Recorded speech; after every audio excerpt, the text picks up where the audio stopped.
Halo, kamu lagi dengerin podcast Suara Sisi. Podcast ini khusus membahas tentang seks, edukasi.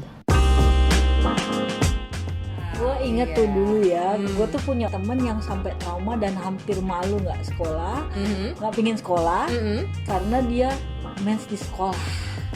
Dan Pertama dia nggak kali tahu. Dan dia nggak tahu kalau itu Oh my apa. God, itu mengerikan.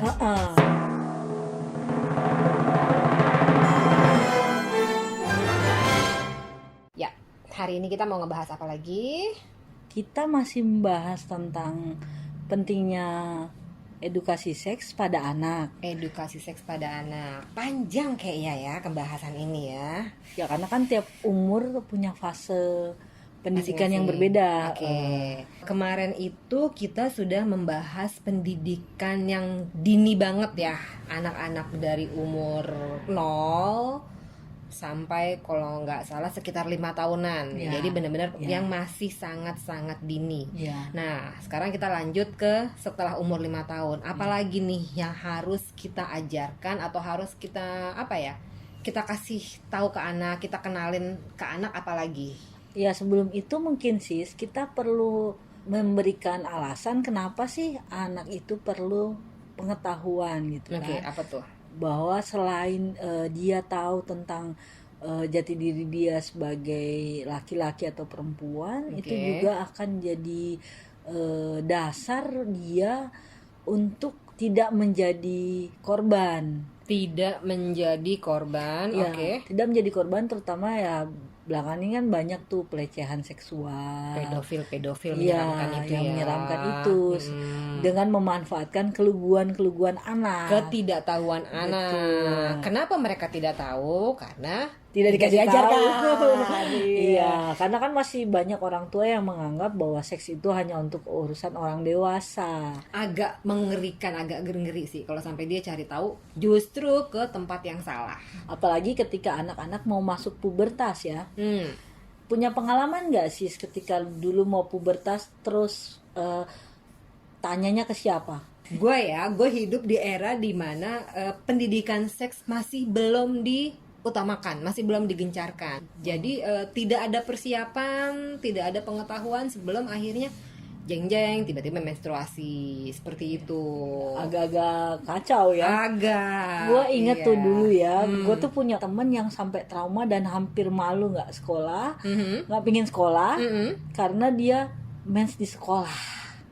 Dan dia Pertama nggak kali tahu. dan dia nggak tahu kalau itu Oh my apa. God, itu mengerikan. Sangat. Dia nggak tahu tiba-tiba di roknya ada warna merah-merah. Tuh semua temennya dengan semua juga nggak tahu kan sebenarnya ya. Dan sok tahu bilang apa itu sambil ditunjuk-tunjuk dan dia pulang nangis saudara-saudara. ampun. Padahal itu kan sebenarnya hal yang normal ya. Iya. Tapi karena nggak tahu, stres kan jadinya. Terus jadi malu dong nggak sekolah dia sebulan. Sebulan dong, Bo. Malu soalnya nggak kelar-kelar malunya. Mensnya udah kelar, malunya belum kelar. Lamaan malunya ya. Iya, makanya sebelum masa pubertas anak itu memang harusnya dibekali pengetahuan bahwa dia akan melalui masa itu. Misalnya anak perempuan bahwa dia nanti akan menstruasi. Terus anak laki-laki mungkin akan ejakulasi. Nah, itu apa kan harus dijelaskan. Nah sekarang gimana cara ngejelasin? Sekarang gini, anak laki dia nggak ngerti apa-apaan, tiba-tiba kita kasih tahu nanti suatu saat akan ejakulasi. Apaan sih mah? Kan dia pusing. Ya enggak juga kali begitu. Anak laki-laki itu ereksi. Ereksi itu Artinya kan alat kelaminnya tegang. tanpa ada sesuatu. Karena mungkin pingin pipis bisa jadi. Atau terangsang oleh gesekan di celana bisa dong. Karena kan sensitif. Oke, jadi dia tidak tahu apa yang terjadi. Tapi terus kita yang dewasa ini Tidak langsung memberikan. marah, terus wah apa-apaan sih kayak gitu, kan bahaya.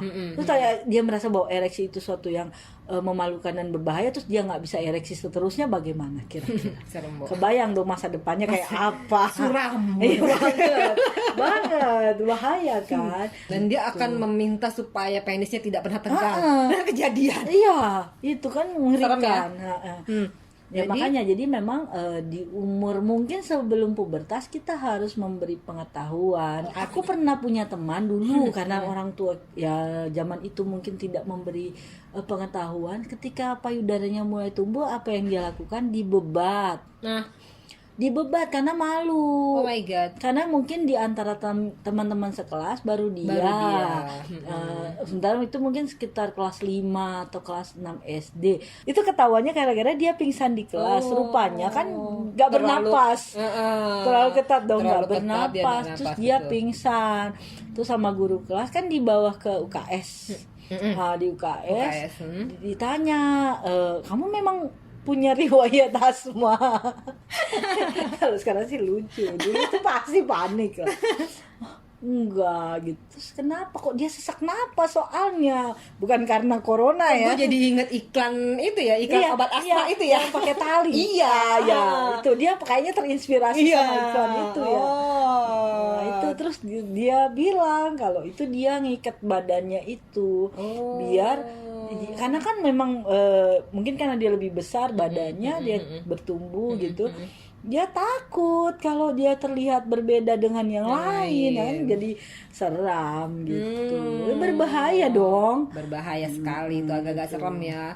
Oke, terus nah kalau anak laki-laki itu memang agak sulit ya. Iya. Karena memang kalau anak laki-laki itu selain fisik mentalnya berbeda dengan anak perempuan ya. Gitu kan katanya kalau anak perempuan ya, secara anak saya laki-laki juga.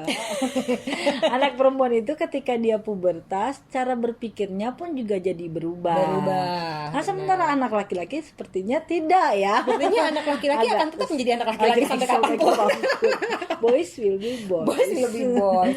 Iya, cuman ya itu paling ada yang sudah mulai merasakan di umur-umur misalkan 9-10 tahun. Kalau itu bahkan kalau yang pernah aku baca di beberapa situs kesehatan, bahwa kenikmatan terhadap alat reproduksi itu dirasakan oleh anak laki-laki memang sudah sejak awal. Bahkan ketika dia masih kecil, masih bayi, dia sudah bisa merasakan kenikmatan itu. Kenikmatan dalam arti ada rasa nyaman, enak gitu. Tapi bukan dalam konteks seksual. Iya, ngerti.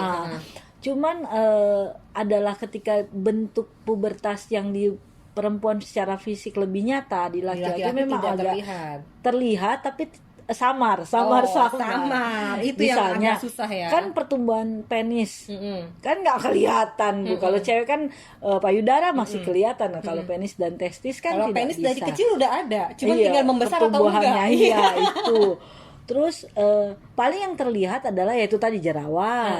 Terus produksi keringatnya menjadi berlebihan. Betul. Bau banget. Nah, tentang mimpi basah, tidak semua ternyata tidak semua anak mengalami mimpi basah. Mimpi basah dalam arti mimpi basah yang seperti dulu sering diomongin orang tentang seperti ngompol, itu tidak semua. Lebih ke pengertian bahwa sudah bisa mengeluarkan air mani. Sudah bisa mengeluarkan. Tandanya tidak kan, harus. Tandanya kan dia sudah memproduksi sperma. Sudah bisa menghamili anak orang. Makanya kalau sudah masuk di pubertas, ini yang harus lebih ditekankan. Bahwa fungsi organ seksualnya sudah paling tidak 100% sudah menghasilkan. Sudah menghasilkan. Oke. Berarti yang pasti di umur sebelum pubertas itu adalah harus kita persiapkan, diberi informasi yang jelas.